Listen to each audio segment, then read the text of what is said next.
Oi pessoal, tudo bem? Hoje eu tô aqui para ensinar você a cheirar como um profissional. Cheirar óleos essenciais, é claro, né? Olha só, o que acontece é o seguinte, né? Eu descobri como aromaterapeuta que eu não cheirava como uma profissional a matéria-prima da minha profissão, que são os óleos essenciais, mas também os absolutos, né? Os concretos, os extratos CO2, quando eu comecei a estudar perfumaria com a Anne Walsh, né? Que é a nossa carinhosa Chabru. E aí lá eu descobri que a gente, para realmente conhecer a nossa matéria-prima, a gente não podia ficar cheirando direto do frasco como é normalmente que a gente faz, né? Quando a gente está querendo inalar um óleo essencial, a gente abre o frasco, enfia embaixo do nariz, cheira, tá tudo bem. Quando a gente está num curso de aromaterapia, a gente passa os frascos abertos para o povo cheirar. Claro que agora, na pandemia, não se faz mais isso, mas até então era assim como a gente fazia. E aí a Anne me explicou que dessa maneira eu não descobria o óleo essencial em todas as suas nuances olfativas, porque os óleos essenciais, eles são propriamente um perfume, né? Um complexo molecular bastante vasto, bastante amplo e com moléculas que têm taxas de volatilidade diferentes entre si e, portanto, essas moléculas vão se desprender nos seus tempos distintos. E quando a gente inala o óleo essencial diretamente do frasco ou pinga uma gota na palma da mão e começa a inalar, a gente está sentindo apenas os primeiros eflúvios do aroma dos óleos essenciais. A gente não descobre ele por completo. E aí eu aprendi que para a gente conseguir descobrir tudo que uma matéria volátil, né, um odorante revela para nós, a gente precisa dar tempo ao tempo. E a gente também precisa aprender a inalar essas matérias-primas dissolvidas em alguns tipos de percentuais, em vários tipos de concentração.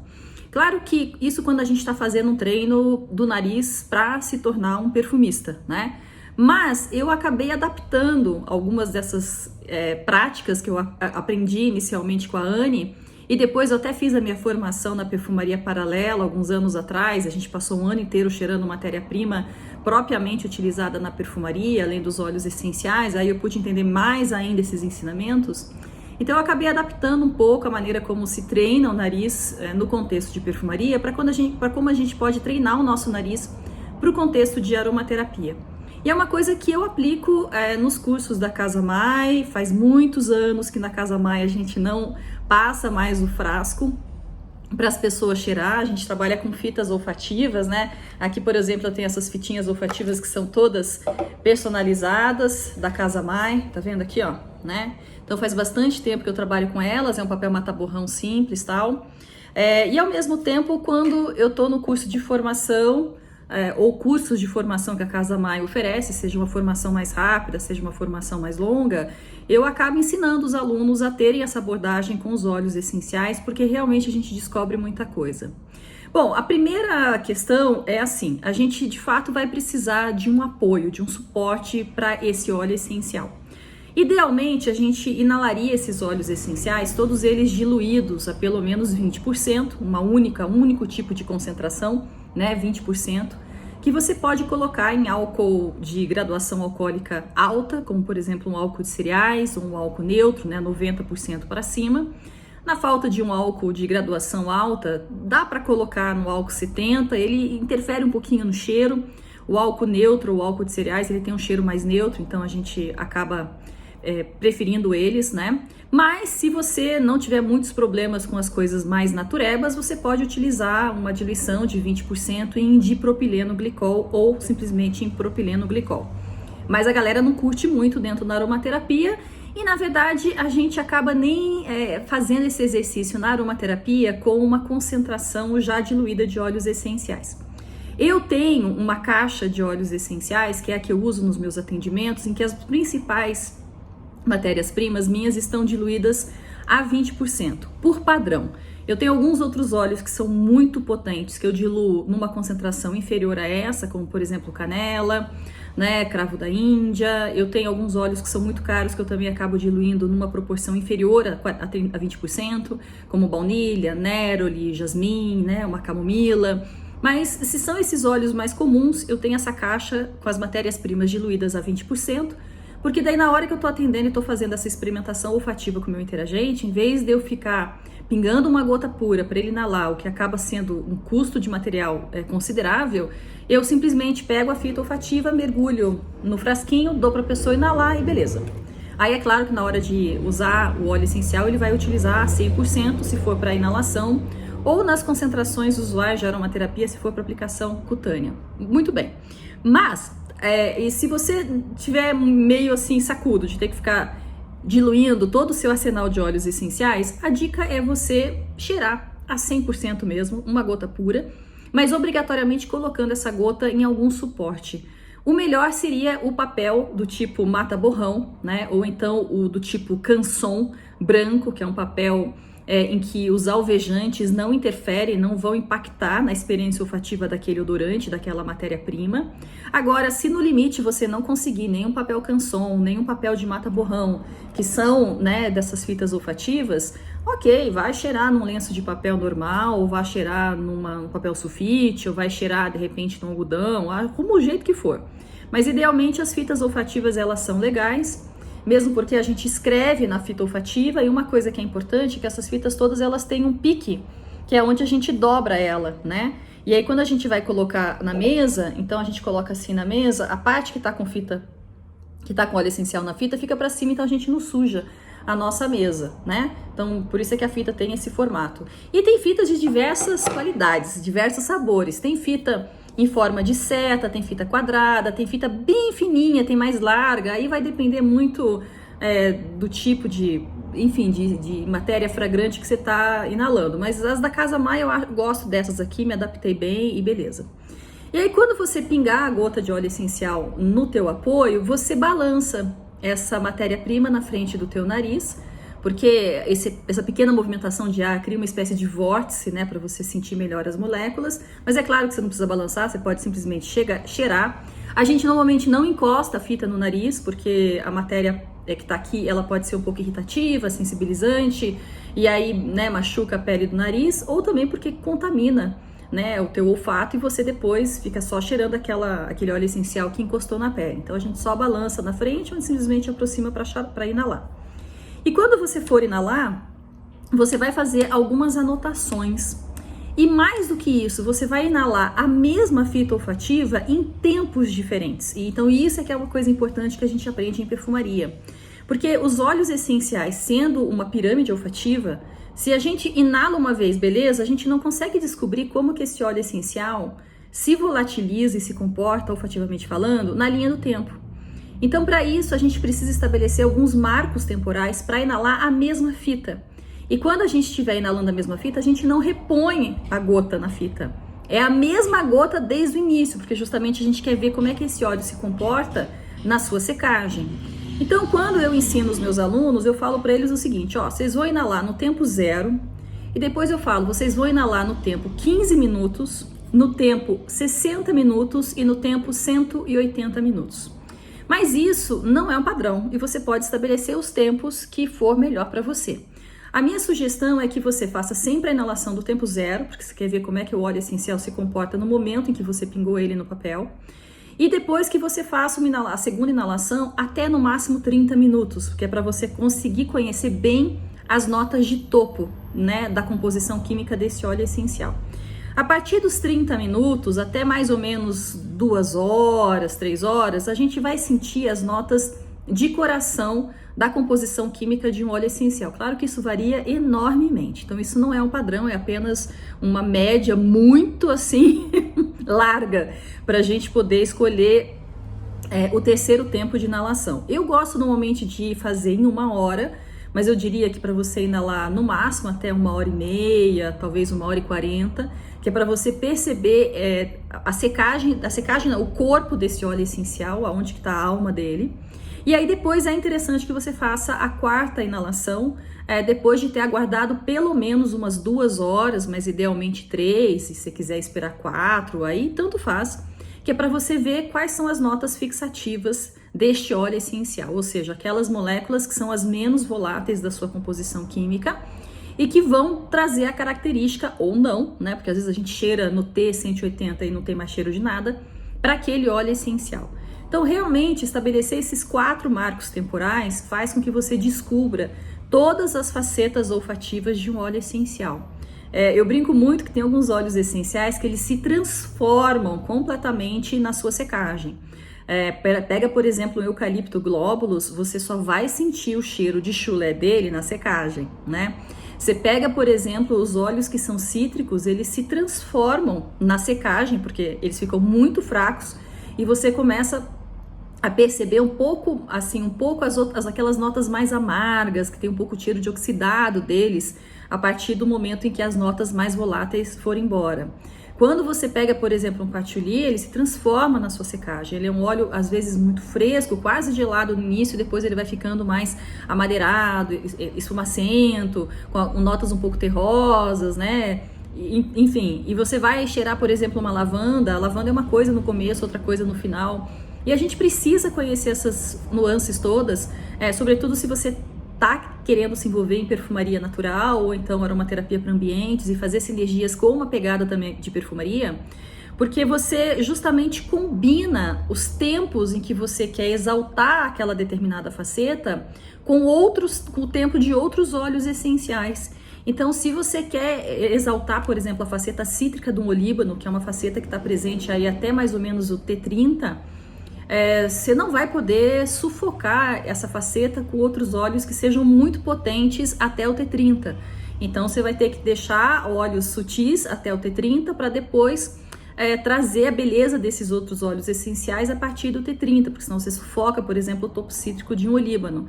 Então são essas coisas que a gente vai aprendendo em perfumaria e é interessante. Então, agora que eu falei desses 4 tempos, vem a maneira como a gente cheira, né? Uma coisa interessante que a gente também aprende quando estuda perfumaria é que o nosso cérebro, ele cheira de um jeito na narina direita e de outro jeito na narina esquerda. E de um terceiro jeito com as 2 narinas. Agora, aí começa a ficar sofisticado demais, mas evidentemente que você pode apenas inalar com as 2 narinas e anotar suas impressões, mas se você quiser também fazer experiência, tapa uma narina, tapa a outra e cheira para você ver como é que dá a diferença. Além do que, quando você faz um teste olfativo, é importante que você procure fazer quase sempre na mesma hora do dia. Por quê? Porque ao longo do dia a nossa percepção olfativa, ela varia, né? A gente tem narinas também, uma narina é mais ativa do que a outra ao longo do dia, e aí isso pode trazer uma mudança na percepção daquele cheiro. Então, por exemplo, assim, se você escolheu começar a fazer o cheiro, os seus estudos, sei lá, 9 horas da manhã, então você vai fazer às 9 horas, às 9h30, aí você vai fazer meio-dia e depois você vai fazer 4 da tarde, né? Então, mais ou menos, você mantém essa regularidade dos horários. Mas, então, se você não quiser fazer a experimentação olfativa de forma lateralizada, você simplesmente cheira com as 2 narinas e anota as suas impressões. E aí, como é que a gente anota as impressões? Porque isso é que é bastante importante e é aqui que mora o pulo do gato, além da história dos tempos e da diluição do teu odorante. Bom, a primeira maneira que a gente tem para poder descrever um odorante é através de uma linguagem que a gente vai chamar de técnica, tá? Que são os descritores olfativos utilizados comumente na perfumaria. Quando nós estamos falando em descritores olfativos, a gente precisa se lembrar de uma coisa importante, que o olfato, ele é muito pouco permeável à linguagem humana, tá? É claro que há culturas que têm uma facilidade muito grande de descrever a experiência olfativa. Isso é uma coisa que a gente vê quando a gente lê aquele livro formidável da Constance Classen, Aroma, História Cultural dos Odores. Inclusive eu tenho uma palestra muito extensa sobre esse livro e outros para falar sobre essa questão cultural, percepção do cheiro, está disponível gratuitamente no site da Casa Mai. E outra coisa é que quando a gente vai inalar uma substância, a gente sofre um fenômeno que é chamado de sequestro linguístico. Justamente porque o olfato é uma experiência muito sinestésica. E quando a gente não tem esses recursos linguísticos sinestésicos disponíveis, a gente trava. E aí quando nos perguntam qual que é o cheiro da banana, você vai pensar em tudo menos nos descritores olfativos. Aí você, no final das contas você acaba falando assim, a banana tem cheiro de banana. No máximo você fala doce. Mas perceba que quando a gente fala doce, já não é um descritor olfativo. é um descritor gustativo. E então os descritores olfativos, eles costumam ser muito sinestésicos. É claro que você tem descritores que são já bastante determinados, né, caracteristicamente definidos na linguagem da perfumaria. A gente estuda isso em cursos de avaliação olfativa, para você se transformar num avaliador olfativo, né?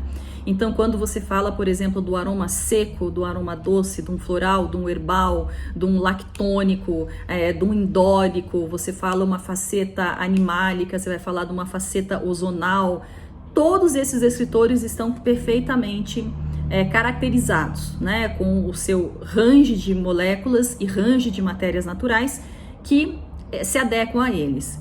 Mas, do modo geral, a gente realmente acaba tendo uma linguagem muito sinestésica para descrever a experiência olfativa. Então, além de você trazer esses descritores que são propriamente mais olfativos, você acaba trazendo descritores gustativos, você acaba trazendo descritores auditivos. Então, você vai dizer que, por exemplo, uma nota é grave, uma nota é aguda, você vai dizer que uma nota, por exemplo, é média. A gente traz descritores também visuais, então você diz que é um cheiro amarelo, um cheiro verde, um cheiro rosa, um cheiro laranja e por aí adiante, né? E isso é uma coisa que você vem com a prática. Não tem como você desenvolver esse vocabulário olfativo para fazer a descrição técnica do odorante se você não praticar. Só que essa prática, ela não vem sozinha, é uma prática que precisa ser orientada por um profissional mais experiente.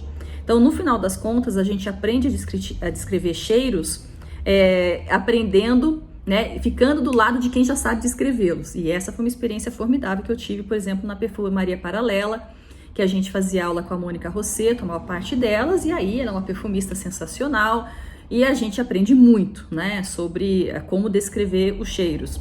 E claro, você também tem a descrição dos cheiros com as coisas com as quais eles parecem. Um exemplo, você pega o óleo essencial da camomila romana, que é a Anthemis nobilis.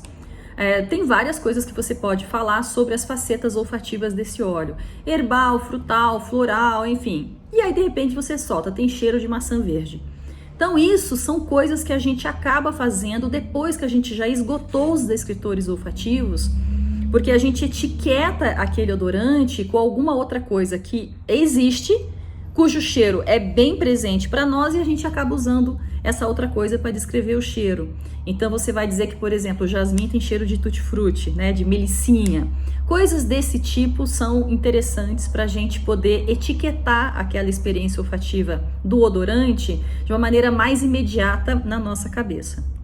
Depois que a gente passa por esses descritores olfativos, a gente tem uma segunda etapa da descrição, enquanto você está aprendendo a cheirar os odorantes como um profissional, que é a descrição imagética, tá? A descrição imagética é a descrição que traz imagens, normalmente arquetípicas ou não, para a experiência olfativa daquele odorante, né? Então, vamos imaginar que você está fazendo o estudo da bergamota. Aí você descreveu, é cítrico, borbulhante, com uma faceta lavandulácea, um floral delicado, tem também uma faceta de mel, nananã. Aí você vai falar sobre as imagens da bergamota. Então você vai dizer, a bergamota para mim representa o sol, eu também vejo uma praia, e aí como eu costumo descrever bergamota para mim é festa na piscina em Ibiza, no final da tarde, né, num dia muito ensolarado, tomando um daiquiri, por exemplo. Então isso é a maneira como você descreve aquele aroma por imagens. Quando a gente vai fazer o treino dos descritores olfativos, as pirâmides olfativas costumam nos ajudar bastante e também adquirir esse vocabulário sinestésico. Até na Casa Maia eu tenho um curso que é relativamente longo, porque tem bastante informações, que se chama Aromaterapia para Ambientes e Aromacologia, em que eu passo uma lista bastante extensa de recursos de descritores olfativos para as pessoas aprenderem, mas no final das contas, isso aí você tem que estar lendo muita resenha de perfume para você poder adquirir esse vocabulário todo. Na parte das imagens, tem pessoas que têm facilidade e tem pessoas que não têm. As pessoas que têm facilidade normalmente são pessoas que estão mais acostumadas a falar subjetivamente sobre as experiências sensoriais. Porque quando você só aborda as experiências sensoriais de um ponto de vista objetivo, para você é mais difícil chegar nessas imagens. Mas eu gosto muito da leitura de um livro escrito pelo Luca Turin e a esposa dele, que é, esqueci o nome, qualquer coisa, Tânia Sanches, que se chama The Easy Guide of Perfumery. É o livro de A a Z, o Guia de A a Z da Perfumaria. E é um livro que já tem algumas edições, até a última agora é até antiga, para falar bem a verdade. E o Luca Turin, ele é um biofísico que realmente sabe descrever perfumes de uma maneira absurdamente diferente, assim. Ele tem um talento especial, ele revolucionou, na verdade, a maneira como se descrevia perfume no passado, saindo dessa coisa mais tecnicista da pirâmide olfativa e dos descritores objetivos e mergulhando profundamente na imagética, na mensagem olfativa que as fragrâncias trazem. Eu me lembro, por exemplo, de uma descrição que ele tem, não vou saber qual é o perfume, porque eu só me liguei mesmo na descrição, que ele diz que aquele perfume representa para ele uma seda furta-cor ao sol. Então, isso é você traduzir aquele perfume, aquela fragrância, aquele cheiro numa mensagem visual. Então, eu sugiro que se leia muita resenha de perfume, mas não apenas aquelas resenhas que vão se debruçar mais sobre a pirâmide olfativa, mas também sobre essa parte imagética. E aí sim, nós temos o livro do Luca Turin, a gente tem ótimos sites de resenhas aqui, mesmo em português, a gente tem a Osmosa, a gente tem a Fragrantica, a gente tem Base Notes, a gente tem mais que um perfume, acho que chama, que é da... até esqueci o nome dela, acho que é da Cris. A gente tem também os guias de perfume da Renata Ashkar, a gente tem o site O Nariz do Denis, a gente tem também os livros do Daniel. Então tem muitos recursos hoje para você aprender essa experiência descritiva mais imagética. Depois que você venceu então a descrição técnica com esses descritores objetivos, fez a descrição imagética daquela mensagem olfativa, você vai para a parte mais pessoal e mais subjetiva realmente da descrição profissional, né, do aprendizado profissional de uma fragrância, que é você linkar aquele cheiro com as suas próprias experiências afetivas, com as suas próprias emoções, com as suas próprias memórias guardadas. Então, nesse momento, você não vai dizer que, por exemplo, a bergamota para você é como se fosse uma festa na praia, uma festa à beira na piscina em Ibiza. Não, você vai dizer que a bergamota traz para você uma sensação de acolhimento, porque te lembra a experiência de estar, por exemplo, descascando, sei lá, mexerica com a sua avó quando você era pequeno. Ou então você vai dizer que, por exemplo, a camomila para você te representa a luz da infância, porque nesse momento você se sente, é como se você tivesse um calor no teu coração que se expande, né? Então, esse momento não tem certo nem errado.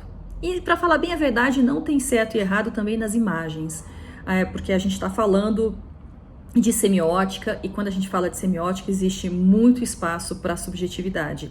Mas, quando nós estamos falando nos descritores objetivos, o espaço para subjetividade é bem pequena.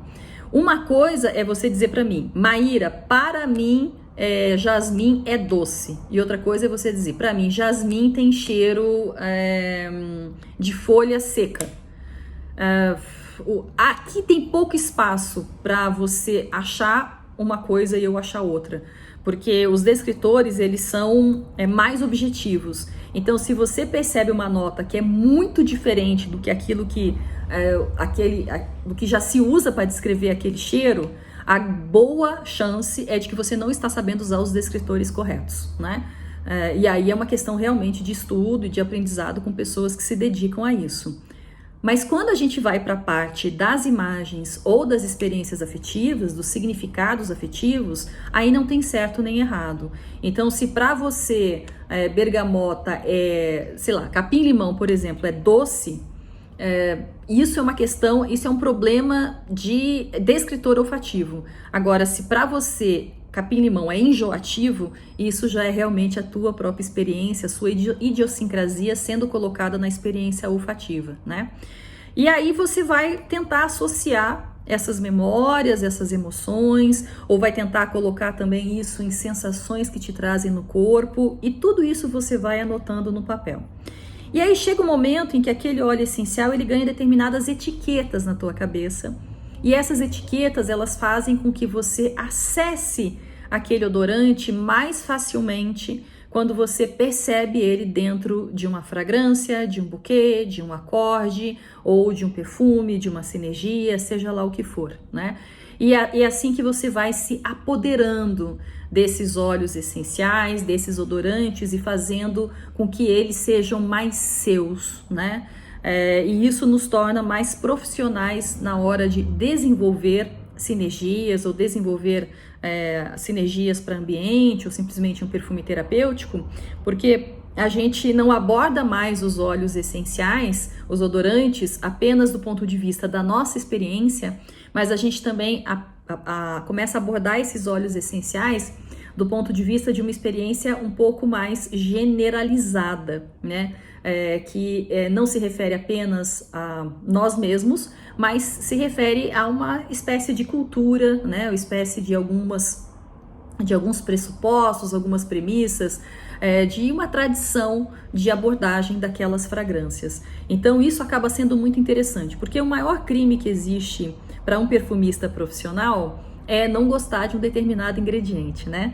Então eu aprendi lá com a Mônica na Paralela de que um perfumista profissional ele não tem gosto ou não gosto.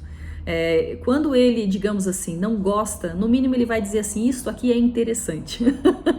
Mas você não pode trabalhar apenas com ingredientes que você goste. Isso seria um crime, porque é como, por exemplo, um pintor que, não gostando de amarelo, não usa o amarelo nos seus quadros, né? Claro que sempre pode acontecer, mas acho que você está entendendo. Quando você está fazendo uma sinergia, um perfume para uma outra pessoa, não importa as suas preferências olfativas, importa o que fica bom para aquele objetivo que você tem em mente e precisa compor para ele. Então você não pode ter preferências e aversões. Você tem que entender os aromas, e uma coisa é você apreciar um perfume enquanto uma composição químico-artística em si, e outra coisa é você dizer, eu usaria ou não usaria esse perfume, né? E a mesma coisa acontece com óleos essenciais e com sinergias. Uma coisa é você dizer, eu amei essa sinergia e vou usá-la, outra coisa é você dizer, essa sinergia, ela está adequada, embora eu particularmente não goste muito do cheiro. E um profissional, ele tem que ser mais de acordo com essa segunda opção. Muitas vezes eu compro perfumes, porque eu gosto de perfumes, eu não gosto muito de usá-los, mas eu gosto de cheirá-los. Eu tenho muito poucos perfumes que de fato eu coloco na pele. Então, mas às vezes eu compro um perfume porque eu gosto do cheiro, eu gosto de ficar inalando ele na fita de papel. Porque eu aprecio ele enquanto uma obra-prima, uma obra artística, uma obra químico-artística, seja lá o que for. Mas isso não significa que eu vou querer aplicar na minha pele, porque uma coisa é eu apreciar aquela composição odorante, outra coisa é eu querer ficar com aquele trem no meu corpo. Então são coisas diferentes, e com óleo essencial acontece a mesma coisa. Às vezes eu tenho experiência de criar sinergias para empresas, né? E aí, assim, não necessariamente a sinergia que eu criei é uma sinergia que está 100% de acordo com a minha preferência olfativa, porque você recebe um briefing, e esse briefing, ele é que precisa ser atendido, e os clientes é que precisam gostar dessa sinergia, e não necessariamente você é que tem que amar. Então, como é que a gente vai conseguir chegar nesse estágio em que todos os ingredientes fazem parte da sua paleta, independente das suas preferências ou das suas não preferências pessoais, se a gente só abordar os óleos essenciais no sentido de gosto ou não gosto, gosto ou não gosto. Então, gosto ou não gosto é muito pouco para quem é um profissional dos óleos essenciais como nós, né, que somos aromaterapeutas. Portanto, a gente precisa aperfeiçoar a maneira como a gente inala. Claro que depois desse estágio, o céu é o limite. Aí você pode começar a dizer assim, não, hoje eu vou fazer um estudo olfativo de canela e vou inalar canela 100%, canela 50%, canela 20%, canela 5%, canela 1%, canela meio, canela 0,1%. Haja fita e haja disciplina, né? Uma das razões pelas quais eu não terminei o curso de perfumaria com a Annie Walsh, lá da academia da Justine Crane, é porque eu não tive disciplina para fazer os estudos. O da Paralela eu acabei terminando porque a gente fazia os estudos ali na aula mesmo, não tinha que levar para casa, né? Então eu acabei tendo a disciplina para terminar. Mas o da Anne eu não tive porque eu sou um pouco indisciplinada para fazer essas coisas tão certinho assim. Eu faço até um prazo, aí depois eu já me encho o saco. Então, acho que eu não teria nunca disciplina para ser um perfumista. Mas eu tenho disciplina para ser uma aromaterapeuta e, com certeza, o aprendizado que eu tive com a perfumaria foi fundamental para a maneira como hoje eu abordo os óleos essenciais. E por isso que eu quis te ensinar essas maneiras. Bom, eu sugiro, se você quiser aprender mais sobre isso, tem esse curso da Casa Mai, que se chama Aromaterapia para Ambientes e Aromacologia. Tem uma palestra na Casa Mai que se chama Perfumaria, a História Cultural. Perfumaria... esqueci, um luxo... Não, esqueci o nome do curso, olha que horror! É qualquer coisa, o luxo da perfumaria, esqueci o nome do curso, aí porque eu tô agora na cabeça com essa palestra que é Aroma, História Cultural dos Odores, né? Mas tem também essa palestra aí que é sobre o perfume, né? Que tá lá na Casa Mai, que é bem interessante também. E que mais que eu tenho de palestras? Tem uma palestra gratuita no site que se chama Psicologia do Olfato, que eu particularmente gosto bastante dela. Também ensino um pouco sobre isso, tem um pouco sobre neurociência, marketing sensorial. E ainda tem uma outra palestra, uma aula, na verdade, que se chama Marketing Sensorial, que aprofunda algumas coisas em relação aos pressupostos, né, da utilização dos sentidos na psicologia do consumo. Então tem bastante material gratuito na Casa Mai para você ler. Tem cursos também que são pagos. E em termos de livro, eu penso que os dois que são publicados pela Laszlo são ótimos, né? Tanto Perfumaria Natural da Justine Crane quanto Essências e Alquimia da Mandy Aftel, né? Agora, esses outros guias que eu citei, você tem que comprar fora, né? O livro do Luca Turin, acho que tem na versão e-book, mas você não vai encontrar em português, ele só tem em inglês, mas vale super a pena. Agora, de qualquer maneira, o Luca, ele escreveu durante muitos anos para um blog. Se eu não me engano, o blog era suíço, qualquer coisa assim, ou sueco, não sei, mas ele escrevia em inglês e várias resenhas de perfumaria, e essas resenhas são todas disponíveis na internet. Então tem muita ferramenta para você estudar. Mas o importante é você lembrar que a gente precisa inalar a matéria-prima, o óleo essencial no caso, em algum suporte, de preferência fita olfativa, que a gente precisa fazer essa inalação em marcos temporais distintos para perceber a secagem do óleo essencial, e que quando a gente vai descrever, a gente utiliza uma linguagem objetiva, que são os descritores, depois a gente traz esse óleo para o plano das imagens e finalmente a gente traz esse óleo essencial ou esse odorante para o plano das experiências afetivas. Então é assim que a gente cheira como um profissional da aromaterapia, tá bom? Me diga se você curtiu esse vídeo e o que você aprendeu com ele, como é que você cheira, como é que você não cheira, que eu quero saber de tudo, tá bom? Um beijo, até mais!